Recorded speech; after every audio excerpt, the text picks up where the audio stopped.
नमस्कार, आज आपण बनवणार आहोत शेपू, पालक, कांदा, गाजर हे सर्व साहित्य वापरून पौष्टिक असं थालीपीठ। त्यासाठी आपल्याला इथे लागणार आहे 1 वाटी मी इथे शेपू, पालक, कोथिंबीर, गाजर, तीळ, अद्रक लसूण पेस्ट, हिरवी मिरची, कांदा, लाल तिखट, हळद, ओवा आणि जिरे घेतलेले आहे।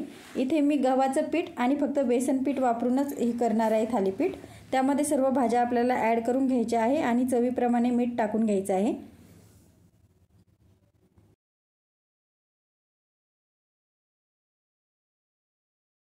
आता हे सर्व मिश्रण आपल्याला कोरडेच हाताने छान एकजीव करून घ्यायचं आहे। नंतर त्यामध्ये थोडं थोडं पाणी घालून आपल्याला पीठ मळून घ्यायचं आहे।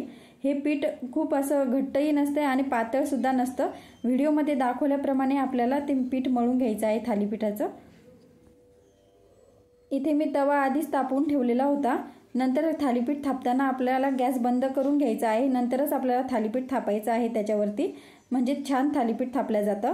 आणि नंतर पूर्ण थापल्यानंतर आपल्याला गॅस ऑन करून खरपूस असं थालीपीठ भाजून घ्यायचं आहे। वरती तीळ लावलेले आहे मी, नंतर तेल टाकून ते आपल्याला छान असं खरपूस भाजून घ्यायचं आहे। तुम्हाला व्हिडिओ कसा वाटला ते कमेंटमध्ये नक्की सांगा। आवडला असेल तर लाईक, शेअर आणि सबस्क्राईब करायला विसरू नका। धन्यवाद।